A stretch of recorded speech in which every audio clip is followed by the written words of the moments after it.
Well, welcome everyone. Thank you so much for joining us tonight for the Prep Matters Town Hall webinar series. We're going to talk about study skills and time management tonight, which I think we've all gotten this a new opportunity to learn new skills in this new world we live in. I'm joined tonight by my colleague Ryan. Go ahead and introduce yourself, Ryan. Hello, I'm Ryan Warren. I've been with Prep Matters since 2007, and I tutor all manner of academic subjects, along with study skills, executive functions, and also standardized tests, of course. And I also do other vague things around the office to help out. And I am a well-known, high-functioning train mess of express here.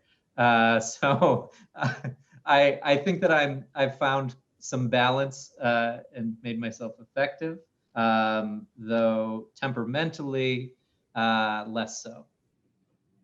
And I can relate to that. I'm the Director of Educational Planning at Prep Matters, but both Ryan and I are not immune to what maybe all of you have experienced in your life, students nowadays, and even parents, the procrastination, the time mismanagement, hasty mistakes. We're all works in progress. And so we tell you this, students out there, I hope you're listening, and I'm sure there are a few parents there too, to let you know that you're not alone and you're not surrounded by a bunch of adults who know how to do everything perfectly and do it perfectly all the time. We are all works in progress for all our lives, but the job you have is to move in the direction of that you want, the direction that helps you get better at some of these things, so that the goals you have and the achievements that you desire are just more and more attainable the better you get at this stuff. And what we're really going to be talking about is habit building, which you'll hear a lot about tonight. So we'll talk about specific studying techniques. Let's get concrete here. Talk a little bit about why we procrastinate and how we can get past that. Budgeting your time and thinking about time as a resource that you have to plan. Of course, the science of habit building, creating accountability in your life. Some of us have independence and self-discipline on some days, and sometimes we don't. And it's a good idea to have a little accountability. And then choosing what's important, choosing our priorities, knowing what to let go, and also understanding that sometimes great can be the enemy of good. And so sometimes we have to find balance as we move forward. We would be remiss if we didn't bring up sleep. So you're going to hear about that tonight. And throughout tonight's seminar, parents, if you're out there and you're listening, we're going to give you some tips and some advice on how you can nudge your children without, overdoing it to the point where maybe they tune you out, and they're a little more likely to listen to you and move in that direction bit by bit over time until they unfold into the true adult versions of themselves, which I don't know if Ryan and I have done yet, but we're on our way. I think I have a few more decades to get there. So everyone's different. Ryan and I work with a lot of students, and not everyone needs everything, and not everything that works for one person will work for another when it comes to study skills and time management. I know students who their problem isn't procrastination. Their problem is that they're overextended. They're do all the things students, and then they just take on so much. And when they look at their time budget, if they even do, there's just nothing left over. There's also, and I think these are distinctive, that yeah, I will, and the yeah, I know. And the I wills, they're the ones who are procrastinating. Like, I'll get to it, I'll do it. Let me do it when I want to, when I feel like it, when my brain is activated to do it. And the students who already know, they intellectually understand everything they're supposed to do, everything their parents are telling them to do, their teachers are telling them to do. But there's a difference between intellectually understanding what's right and what they should do, and then just doing it. And the goal there is to start doing it over time so those habits build. I know a lot of students, maybe I was one of these, where we are always looking for the path of least resistance. What is the bare minimum that we have to do to just get by? What is good enough?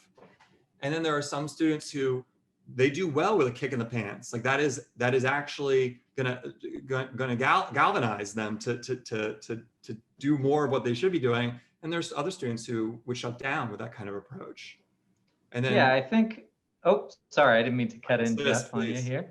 So what I see most with students and kind of their connection to study skills, if there's some underperformance or disengagement or something of that sort, oftentimes it'll stem from perfectionism, some kind of avoidance, even if it's coming off as anger or get off my back, or the I know student.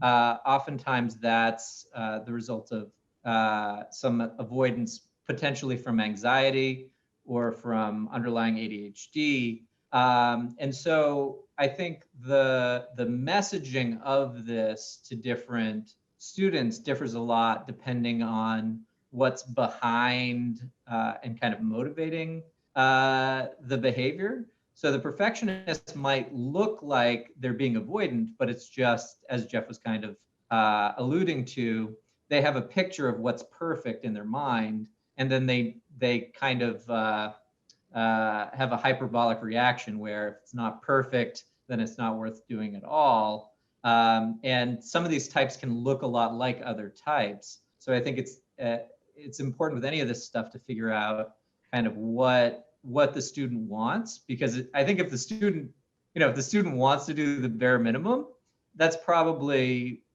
what they're going to do. And so sort of being candid about that and trying to figure out like what the goal is that we're trying to execute is also key here when we think about all of these differences.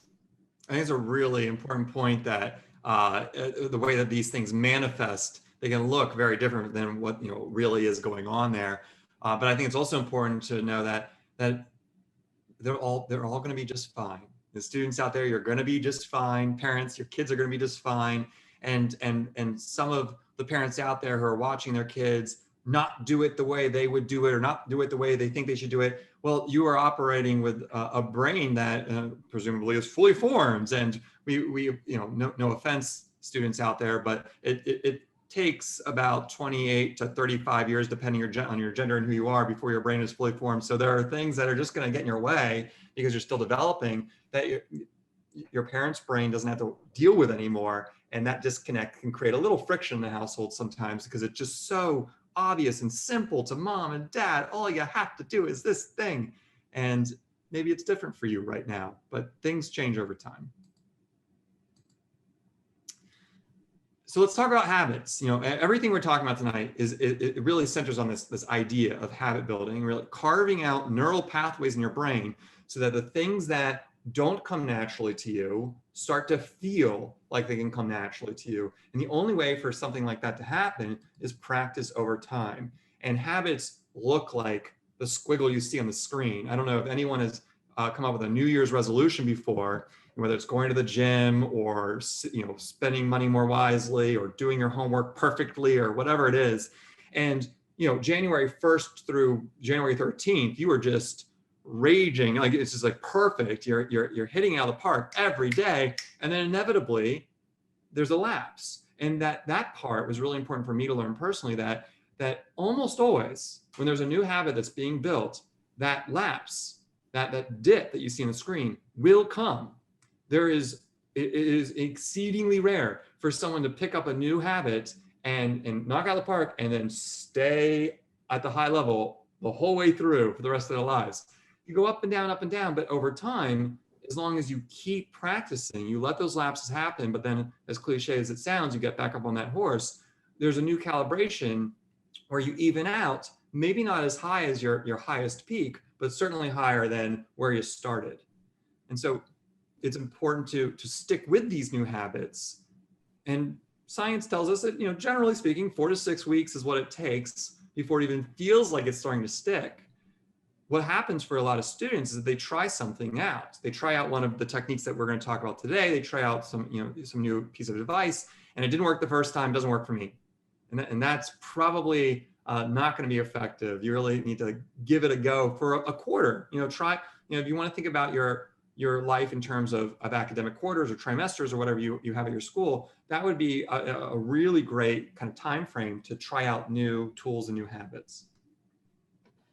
I guess the only thing I'd add to that, Jeff, is in messaging it to kids, especially about the students who try it once and then kind of abandon it is oftentimes if, well, 2 points. One is oftentimes the teenagers obviously are going through an individuation process where they're pushing their parents away, and oftentimes their parents don't know anything. And I'm sure this is sounding probably familiar, both parents and teenagers who might be on the call with us here.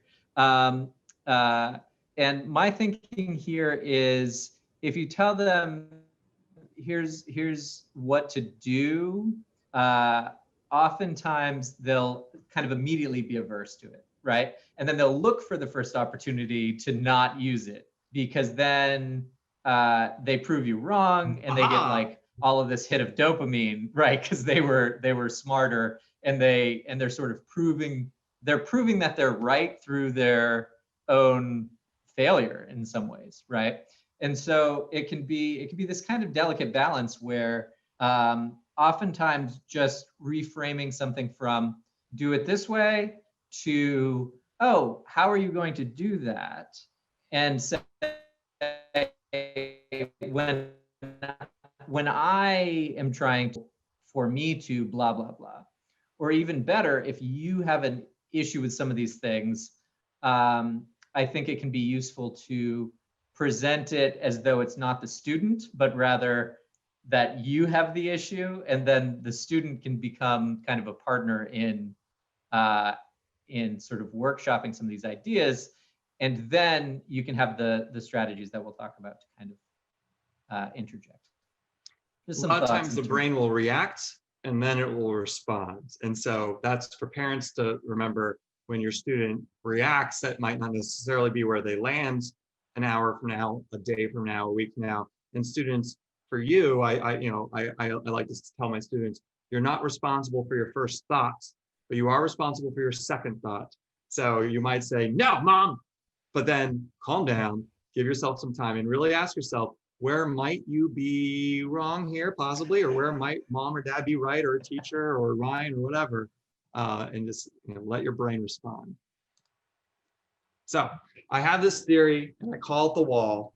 And I also like Pink Floyd. I don't know if anyone else out there does. If you want to, and I should have said this, use the Q&A to ask us any questions tonight. We're happy to answer them. We can see your Q&A. Or if you want to just say, I love Pink Floyd too, you can use the Q&A. It's not a question, but you can just bring the comment up.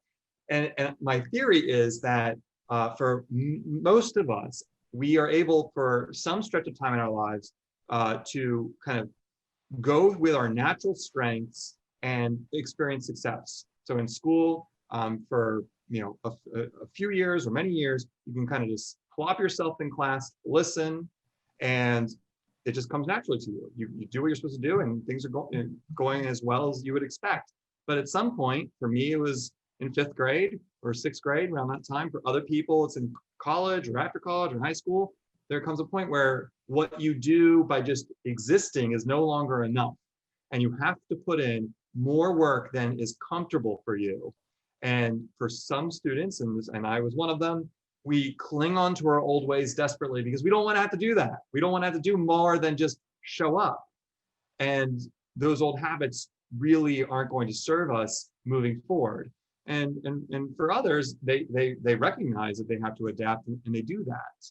But I think it happens to all of us at some point. And you have to ask yourself, has it happened to me already? Or if it hasn't happened to you yet, know that it will. Assume that it will. And so what will be required of you is to do things that you're not used to doing. And so being alert and aware that at some, and this is, it refers to growth mindsets, which is a concept coined by Carol Dweck, an education psychologist, that, the things that you are not good at right now, put a yet at the end of that sentence, you very well could be good at those down the road. And the things that you are really good at today, that might not always be the case. We can't rest on our laurels. Oh, I want to go back to that slide actually, because this is related. So when I was in school and I'm hitting the wall, but I'm hitting my head against the wall because I won't change any of my habits. One of my worst habits was I would look at the homework board and I would see study for test for homework. And I would say to myself, oh, good, no homework. I don't have to worry about it because it's not a worksheet. It's not a page number in a textbook. Whew, good, I don't have to do anything. And then I became a teacher. And I was writing on my homework board to my students, study for a test. And I went, oh my gosh, there's some portion of the population in this classroom who thinks, oh good, no homework. But that is the most important kind of homework. And so let's outline a little bit about what studying can actually mean. And one thing that I think is really important, I always say that there's learning the class, the content of the class, and there's also learning the teacher, which you have to do over and over again. You have to do that in life. We have to learn people. We have to learn our bosses, our coworkers, our friends. And what worked for your English teacher last year might not work for your English teacher this year. And even though that might feel unfair or inconsistent, too bad. And part of it is developing that relationship with the teacher by reaching out and finding time to ask questions, to get that extra help, to get clarification so that you can understand what the expectations are. So there's no misunderstanding about what you need to do as you are preparing for an assessment or doing the work that's required. I also like to say that there is no studying without writing. And I really mean that. And my favorite example to use here are flashcards, which I used a lot. And I remember very distinctly, learning names and dates for history or whatever, and looking at these cards that I wrote down, but I'm looking at these cards, I'm like, okay, yeah, I know I got that. Christopher Columbus, 1492, I think I might be wrong on that. Anyway, and I'm going over it in my head, and then I have it, and I'm sitting in the quiz or the test. And I'm like, I just had it 10 minutes ago in my head, but it's gone. What happened? Well, instead of just looking at things and even just reading things, but actually the act of writing, and what I mean is handwriting. Even there are studies that show that handwriting is better than typing this kind of thing. And instead of saying, Columbus 1492, I look at the word Columbus and I write down what my answer is, and then match it. Or if I need to know the gist of a chapter in a novel that I'm reading, I'm not just saying in my head to myself, I'm writing down my thoughts. One of our colleagues says, and I love this, if you haven't written about it, you haven't thought deeply about it. And to the point that I'm trying to make, incorporate that kind of act in your studying, and I think you'll see some significant benefits there. Yeah, and I would, if I can expand on that just a little bit, I think that all makes perfect sense, and I think there probably is something going on with the kinesthetic component of handwriting in sort of broadening neural networks and consolidating the information. I would pan out a little bit on that and say, I love what you said about just looking at things isn't really studying, even if you're reading deeply.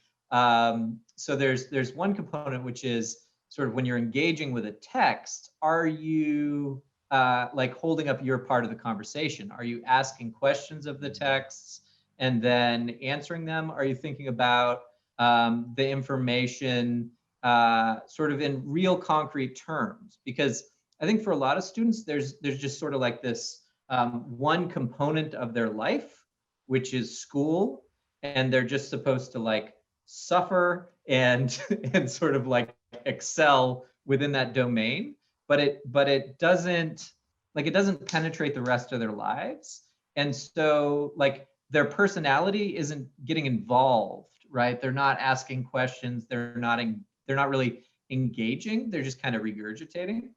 So in addition to writing being useful in thinking deeply, I think the social component of sort of going back and forth with people, yeah, what about like we talk about tarring and feathering as though it's some normal part of, like it's just in a book, but like if your neighbors were loyalists and they were being tarred and feathered in the streets, you probably would have a less Pollyanna-ish view on the situation.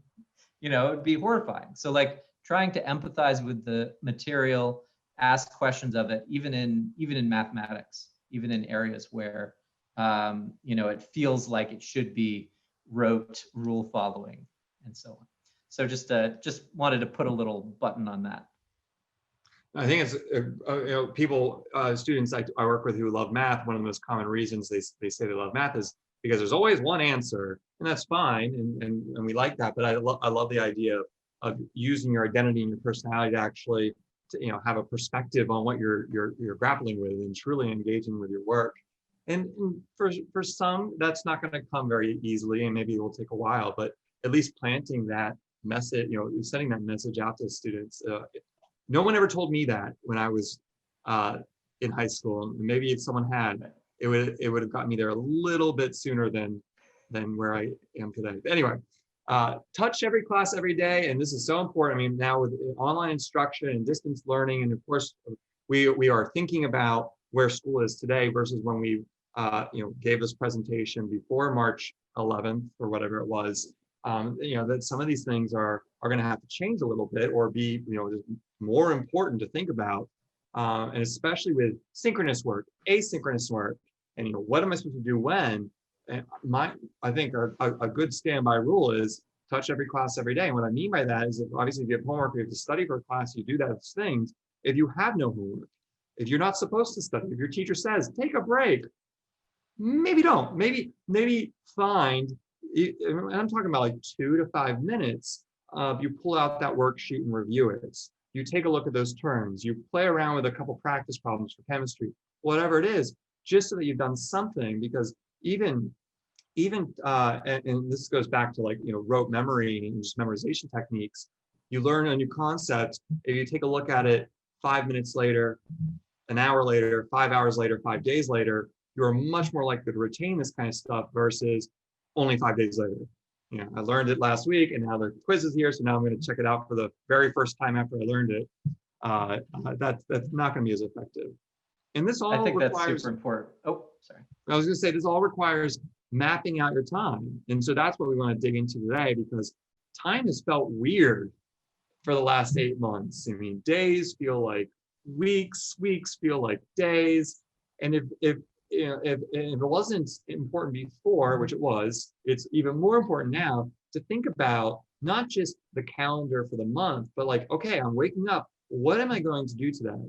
Because I don't have these mile markers of wake up, breakfast, get on the bus, get to school. School has started, go to school, bus is back, now I am home, school is over. I mean, it's everything kind of amorphous. So really thinking concretely about your own daily schedule. We're going to talk about daily schedules. We're going to talk about monthly schedules.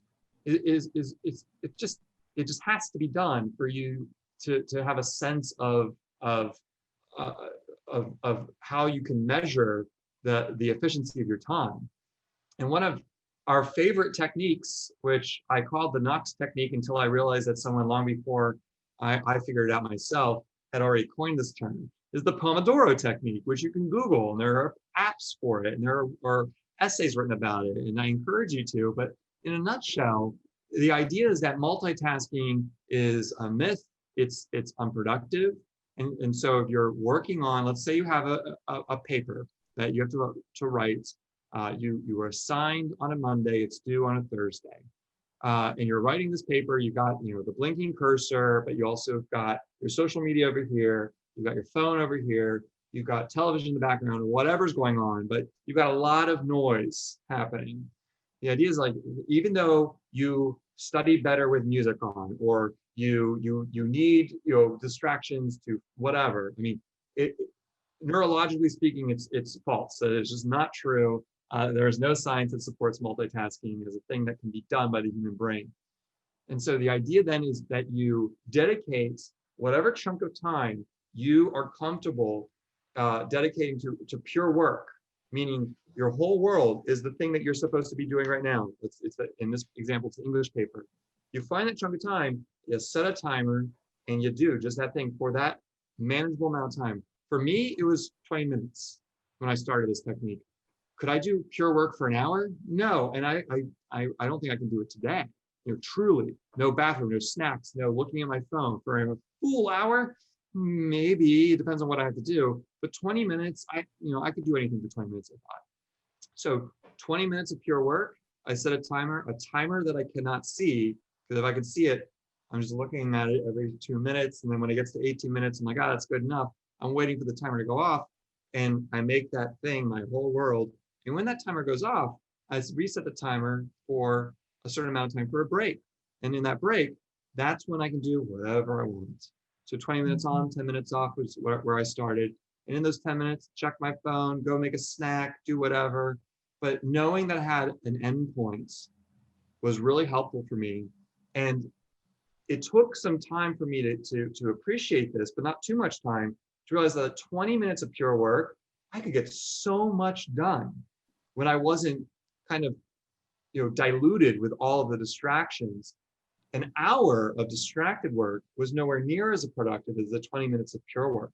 And doing that on off over time, I just got so much more productive. I wish I didn't discover it in post grad school, and I discovered it when I was your age, students. But concentration takes practice, and it goes back to that idea of habit building. This is something that is not going to work perfectly the first few times, but over time, if you try it for a quarter, it really will. So I think that's a fantastic summary. Just a little bit of a note for anybody who might be or might have an ADHD student. Oftentimes, one of the components of ADHD that is very difficult is initiation.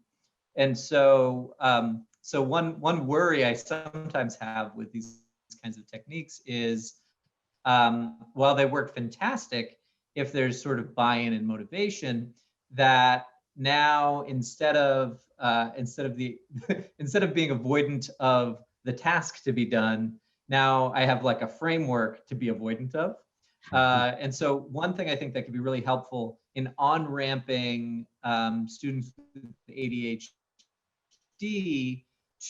to these longer chunks of kind of disciplined work is really breaking it down into small sprints. So if somebody is really resistant to beginning a task, and I oftentimes do this, if there's an email that I'm dreading writing, or I have to do some coding or something that seems not like my favored activity, I'll set a timer for 1 minute, and then I'll just go as hard as I can. Like, how much focus can I sort of pour into this?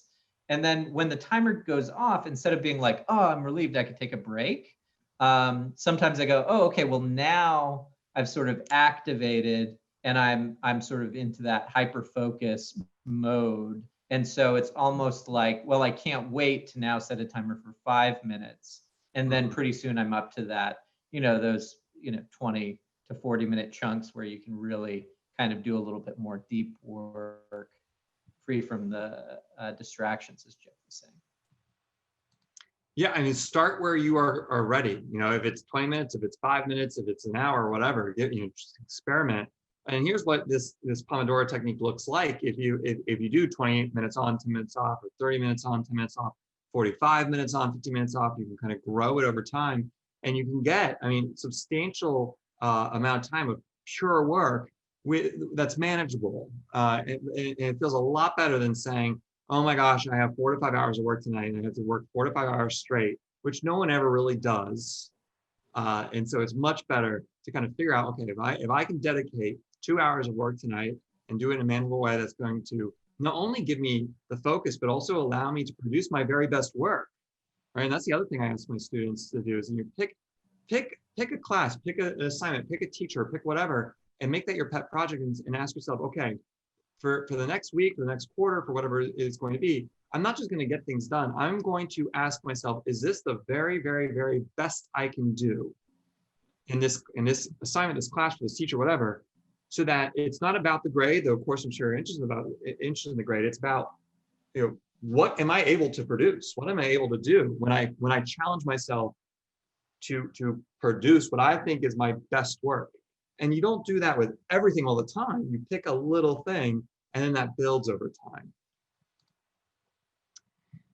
So where do you find this time, right? I mean, we have to really think about time as a resource, because it is limited. You only have 24 hours in a day.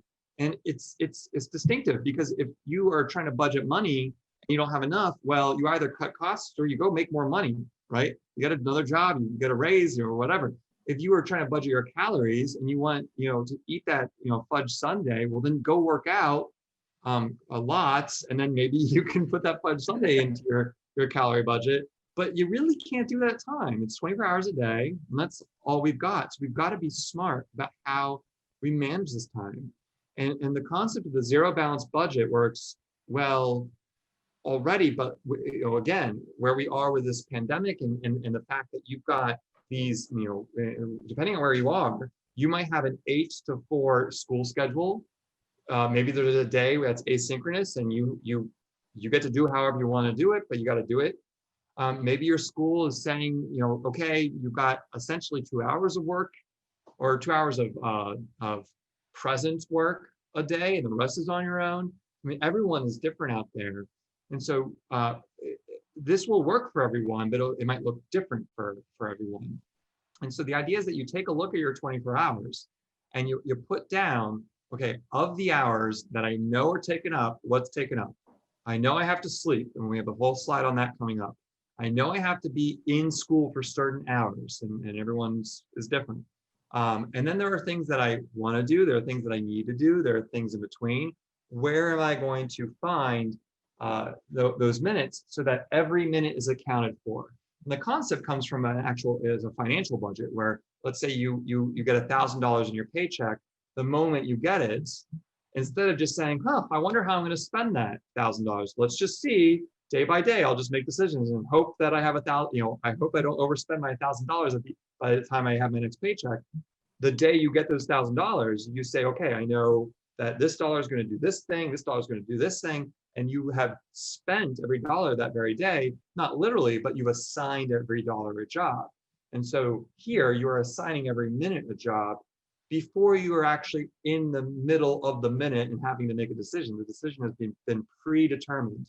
And when you do that, it can be a little bit of work in the beginning, but when that becomes a habit that's established, there's a huge sense of relief. And that reminds me, I don't know if you think about this, Ryan, like decision fatigue and that kind of concept.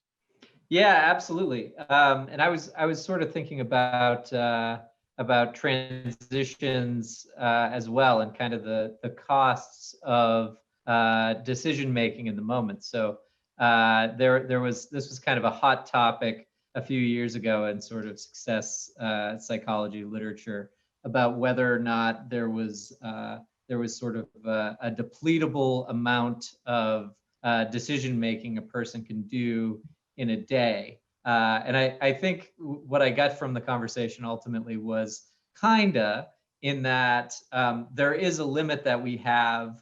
It varies a great deal among people, unlike certain cognitive skill sets like working memory, which has a very small standard deviation. There's a lot of variance in how many decisions we might be able to make during the day.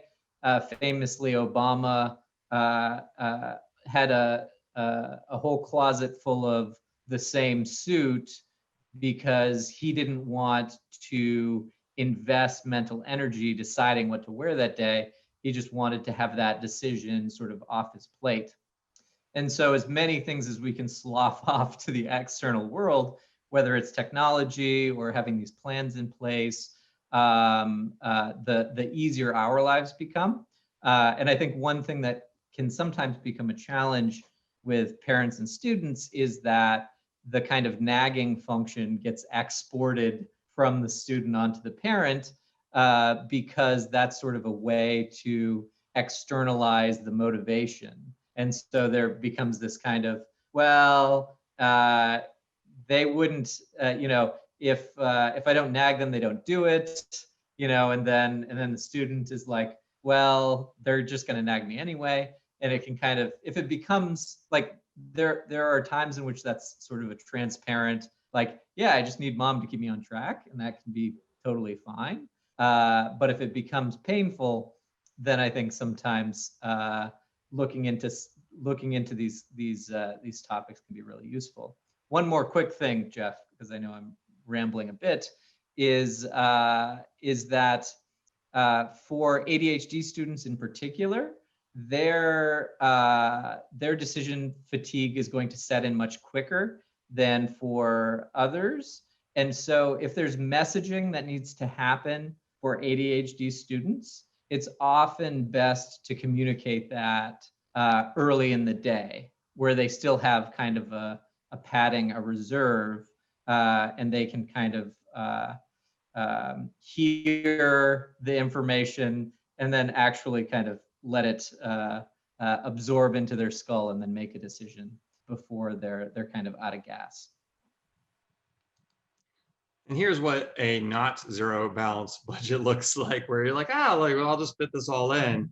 And then it goes to that point of like, you're in the moment and you have to make these decisions and you haven't planned out when you're gonna watch 45 minutes of YouTube going down the rabbit hole.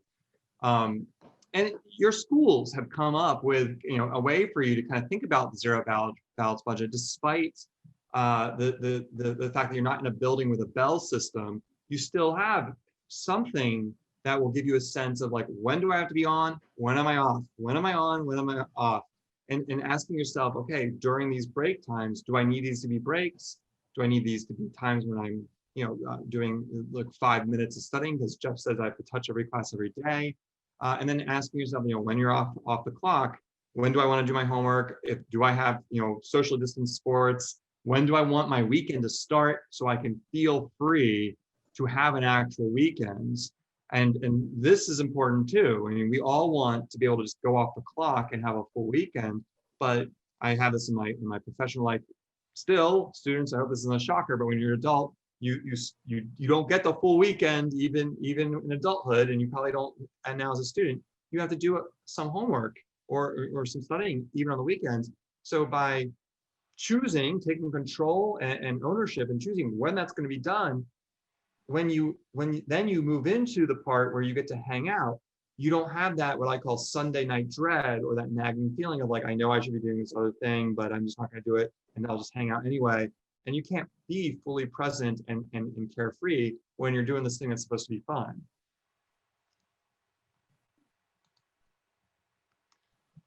And then moving on to kind of a new topic. This is one of my favorite topics because I am like famous for this. I call it elegant procrastination. And I think I did coin that, but if anyone knows of anyone who's used this term before, they've heard it tonight from someone else, let me know. And the idea is that, you have this thing that you have to do. Let's go back to that English paper that you have to write, but you really don't want to do it. And there are other things that are, you could label as important. And so you do those anyway. And you're not, it doesn't feel like you're procrastinating when you're cleaning a room, right? Because you're supposed to do that, but you're really supposed to be doing English paper because that's more urgent.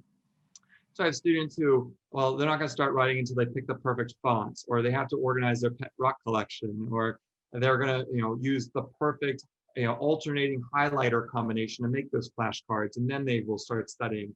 And for me, it's often, cleaning my house. I will clean when I don't feel like doing the thing I'm supposed to be doing, and just be aware of it. I had that affliction, Jeff. but like that does not count in the 20 minutes of pure work. That would have to be in the break time. And if that's something that makes you feel productive and happy, great. But that 20 minutes of pure work, that's not the thing that you need to be doing. So just be on the be wary of elegant procrastination. It doesn't feel like you're procrastinating. Ryan and I hear this a lot, I think, especially in this area. Students feel like high school is an audition for college, and they have to do certain things. And when they look at it all at once, and then they go back to what Ryan and Jeff are saying about the zero balance budget and Pomodoro Technique, and they're like, well, wait a minute, the law of time and space rather doesn't allow for this. Like there isn't enough time in the day, and I only can be in one place at one time. So I can't do this because I have to take 5 APs. I have to keep my extracurriculars. I have to be the president of three of those extracurriculars. And if you find yourself in that situation, if you see that the math doesn't add up, you don't have the minutes to spare, well then we would ask you to reevaluate your priorities. And if you don't believe what we're about to tell you, that you do not need to take 5 APs just because that is what colleges want. You do not need to do all these things. Well, you're wrong, and we can say that because we're experts in this topic, but we also talk to experts in college admissions and educational experts across the country. And let me just spend a couple minutes using an academic study as an example to prove this point. So UNC in North Carolina, University of North Carolina, Chapel Hill, asked this question in an academic study in the the Journal of College Admissions. And the question they asked was, okay, we're asking students to take a certain number of courses, a certain number of AP courses in this case. We like to see that certain number. Does that translate to success on a college campus? And professionally, universally, when it comes to studying higher education success, success on a college campus is indicated by your first year GPA. So how you do your freshman year in college academically. And they noticed that it is true that students who took 0 APs in the study versus students who took more, well, the students who took more did better on a college campus. But after a while, it plateaus, essentially. And you can even see there's a dip after what you see here is like 9 AP courses.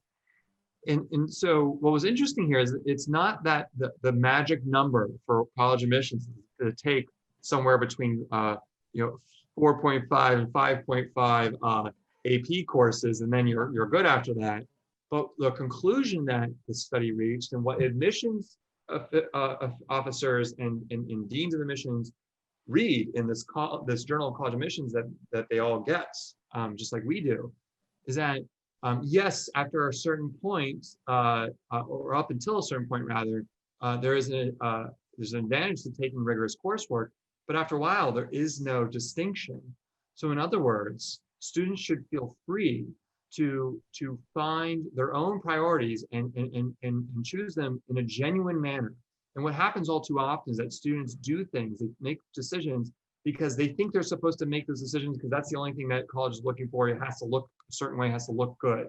And that is not the case. Colleges, and as woo-woo as it sounds, as fluffy as it sounds, colleges want to know that you have the ability to triage and to genuinely choose priorities and to make the tough choices, whether that means, okay, I can't have 3 sports, or I have to choose between this class or this class, but I can't have both. I want to be able to have good sleep hygiene and a family life and a social life and all these things. This is as important as the academic profile. And we bring this up because it's related to the idea of time management. We see a good number of students who are just overextended. And so talking about a zero balance budget almost feels irrelevant because they have 40 hours of things they need to do in 24. I think the other thing there that I'd like to just interject is there are these kind of nexus points at which students are setting priorities for the next month or the next week even, or even for like choosing classes and what are we going to do in the fall. And that sort of zoomed out perspective, I think, is really key in terms of priority setting, as you were mentioning, in these kind of like big longer term goals of college admissions and then success in college. But I think the priority setting kind of works, and I don't mean to get too far ahead of ourselves. The priority setting kind of works at all kinds of different time scales. So one thing I will often recommend to students who find themselves at the end of the day going, well, I feel like I was busy all day, but I don't know like what I accomplished, is doing some journaling first thing in the morning. And it doesn't have to be something elaborate. It doesn't have to be, this deep introspective emotional thing where they are pouring out their deepest thoughts, though I'm sure that's incredibly healthy and so on. What I really like to recommend is something like the 5-minute journal, which is just, a few things you might be grateful for, and then 3 things that would make your day great. So what are the top 3 things that you want to get done that day? And for me, that's sort of like the magic number, but I suspect for some students, it's, okay, what's the one thing that I want to make sure to get to? And for other students, it'll be more expansive. But having some kind of North Star for a day's priorities, I think is also incredibly important in the context of these broader priority setting conversations that feel a little bit more high stakes, but the semester is built up, I suppose, of individual days. That's an excellent point. I mean, I feel like sometimes these psychological studies go out, set out to prove things that we already kind of know, but at least now they're proven, or at Yeah. least strongly supported. But if you write down a goal, you are like 90% more likely to actually meet that goal. And so, to Ryan's point, wake up in the morning and ask yourself, what is the one thing that if I were to do that today, I would feel successful, I would feel productive, I'd be proud of myself.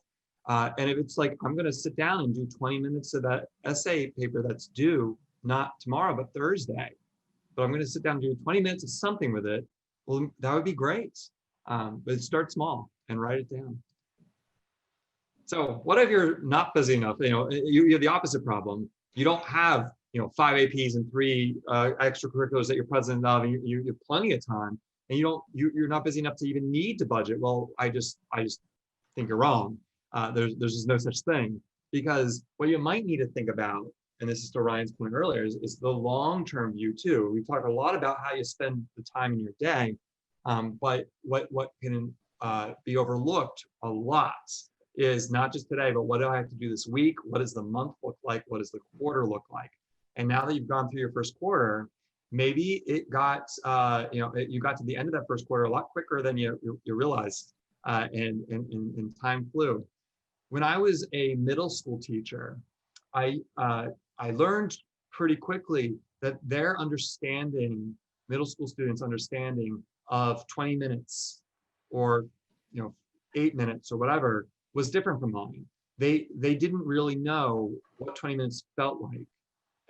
They were shocked when I would tell them, okay, you have 20 minutes for this quiz, and then I'd give them their 5-minute warning, and they're like, what? And it's just neurologically they weren't there. And so I would use these clocks that gave them a visual representation of how much time they had left, and it was really helpful. My theory is that if you're a high school student, you know what 20 minutes feels like, but you might not know what 2 weeks feels like. And a paper that's due in 2 weeks, a college application that's due in 2 months, feels like it's very far away. But when you actually visualize the map of a month, and then you start plugging in, well, I'm going to be away that weekend, and this is Thanksgiving, and I don't want to have to work on it Thanksgiving, and I have this assignment due, and then you see what remains over the course of a week or a month, you realize, oh, wow, I really should start working on this stuff now and not let it, get kicked down the road until I have only enough time where, at which point, if I don't start, then I'm not going to get it done. And for so many of us, that's the only time when our brain is activated to actually get the work done. But if you start coaching yourself to start earlier, even if it's tough, and it is for me, if I know something's not due for a week, it's really hard for me to get started today. But if you start doing it over time, that habit will be built, and then you'll get the experience of the relief and the positive feelings of having something done over time. It's done well, you have the time to do it well, and you're presenting something that you know is your best work versus something that you rushed together and it's good enough and you got it done. The positive feelings that you have doing it over and over again will then become attractive enough to you that your brain will want to do it that way versus the positive feelings that are associated with putting something off. And so you can see this picture of me. This is what I have in my office that I don't go to anymore. But it's there, and it's my way of seeing the big picture. For a lot of students out there, your school has given you something that looks like this. You know what your A day, your B day is, or whatever your calendar looks like. You know what the holidays are. You know what the early releases are, and kind of getting a sense of like, where can you plug in, not just what I'm doing that day. Ryan's suggestion, you wake up, okay, I'm going to work 20 minutes on that essay paper today, but where are those 20 minutes going to show up over time so that you have all the time you need to have it done and done well when that Thursday rolls around and it's due. So what else, Ryan, can we do to keep sane? What else can we do to keep sane? When it comes to, calendars and time management, I mean, or generally, if you want to go that direction. Yeah, I think anytime we can be intentional about delegating a task from our working memory into the external world, I think that can be really helpful. I find anytime I can, you mentioned Duhigg earlier, I think you might want to go a little bit deeper into Duhigg in a moment. But being able to he in his book, what is it called? Habit, I think it's just called. Yeah. He talks about flossing one tooth, and that if you want to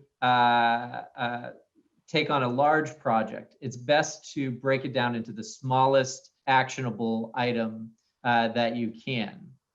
So this is similar to kind of on-ramping onto the Pomodoro effect, but really breaking down complex long-term tasks into easily actionable short-term items. I think that's really key.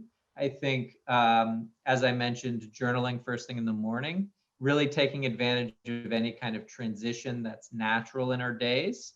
My sense is in sort of social distanced life, it's been a little bit trickier to stay sane, if I'm honest. So for me, a challenge has been kind of keeping my my to-do lists in distinct buckets, right? So that you know, helping one of my kids work through some math homework doesn't interfere with meeting with my own clients or with working with the team and sending emails back sort of in a timely manner. So I think anytime we can unburden ourselves, I think that's helpful. And I think some of the honesty, I think honesty is behind a lot of what you were saying earlier as well, in terms of what are my priorities? Are these things that I care about? Or are these things that I'm told that I ought to care about? And so I think a lot of us are kind of introspecting about, all right, what are my values? What are my concerns, with fewer kind of external sort of bumpers on my day, right? External cues, that's the word I'm looking for, to kind of help me navigate, all right, here's what the group is doing now. I have to kind of be responsible for setting my own goals in the extent to which I meet them. So I think in some ways, everything we've talked about tonight is a tip for staying sane, keeping leisure and work in sort of distinct piles, setting priorities early in the day, and then delegating workloads onto technology or other people. On that front, one thing that keeps me sane is I always have a stack of index cards.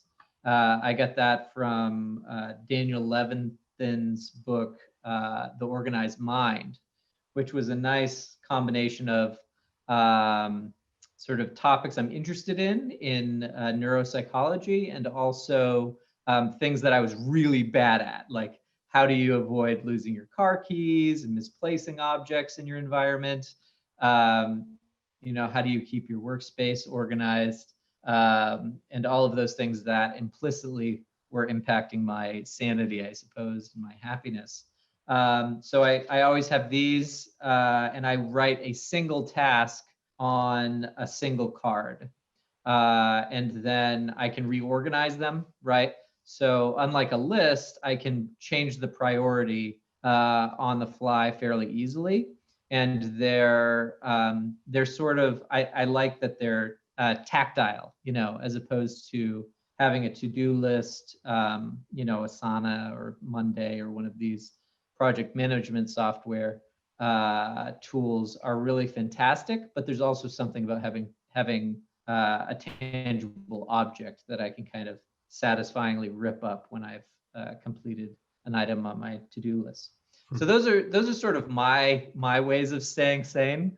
But I suspect, you know, having a creative outlet and making sure that we sleep are all kind of among items on the staying sane checklist.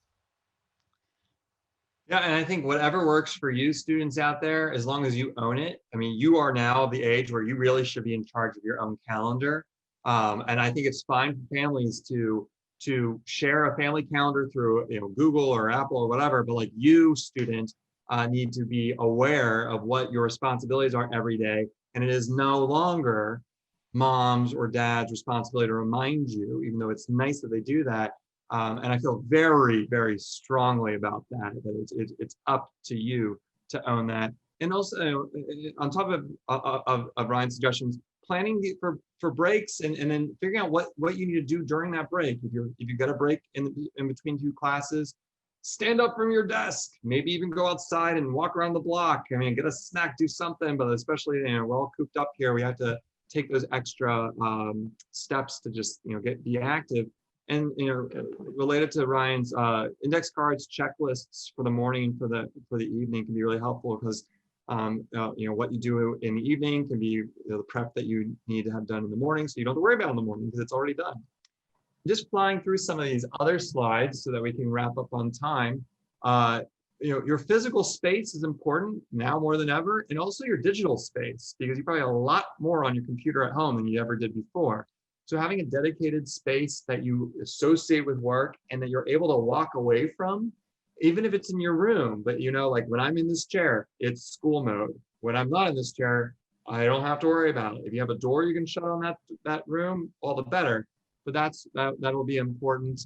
And then keeping track, whether it's your Google account or your desktop or the files you have in your computer, thinking about it like you would a binder, a physical binder, where like I have a divider for English. Okay, where I can know where to find the things I need.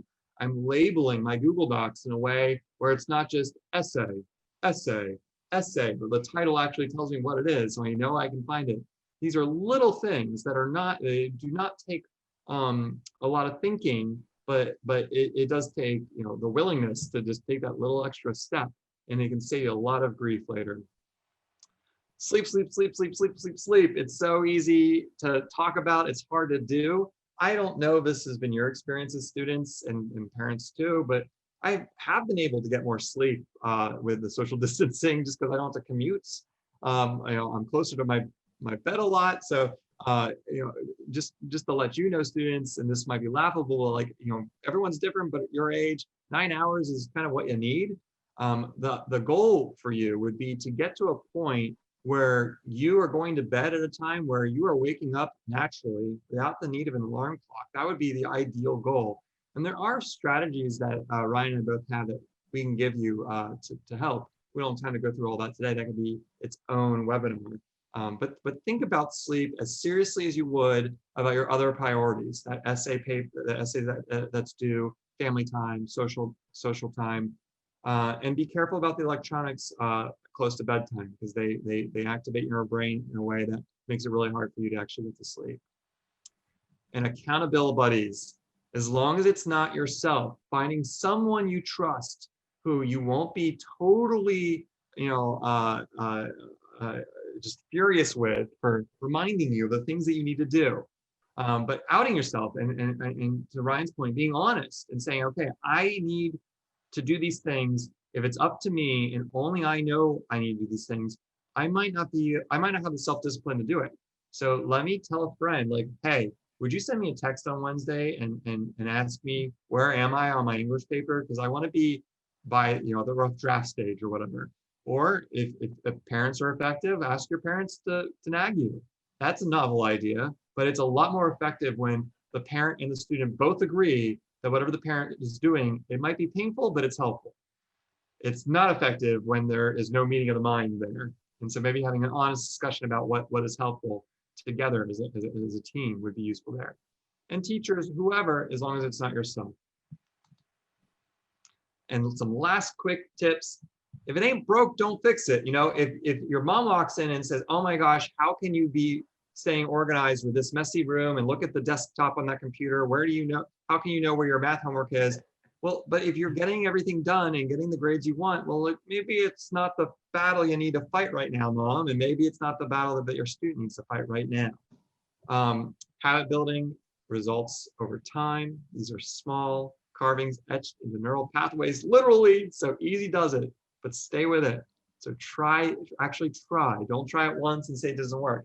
Try these methods or new methods that you find out from other people over the course of 4 to 6 weeks or even a full quarter. Airplane mode on your phone is a beautiful thing. Have a check-in with yourself, whether it's monthly or every other week, where you say, okay, here's a day where I'm going to organize. I'm going to clean up my workspace. I'm going to clean up my digital space, but have a dedicated kind of check-in point that's regular, that you know, hey, I'm just checking in to make sure I know where my life is right now. And then this is from a book that I'm going to show you on the next screen. I love this book. It's called Getting Things Done. And one of the things in it is, if you can do whatever you need to do in 2 minutes or less, just do it now. And I've been following that for a long time now. It's really been helpful. And here are some resources that are helpful.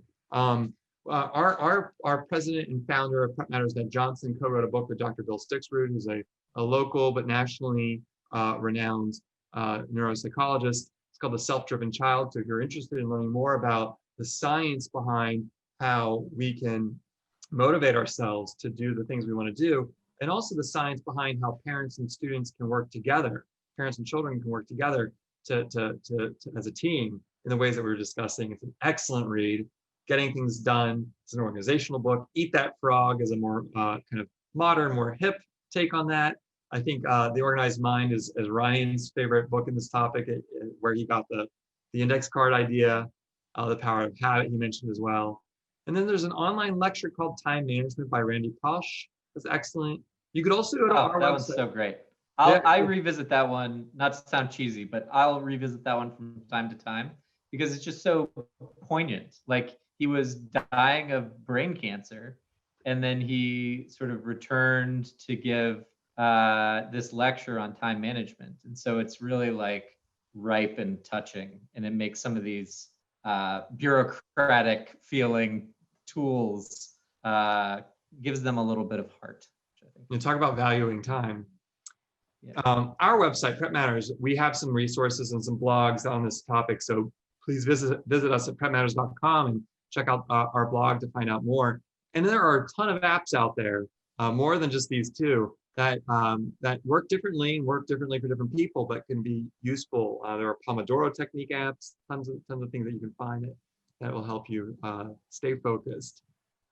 Here is our contact information. You can reach out directly to either of us via email. We're on Twitter. We'd love new followers. If you're on Twitter, we've got other contact information at the bottom. We're happy to answer any questions as they relate to time management or study skills.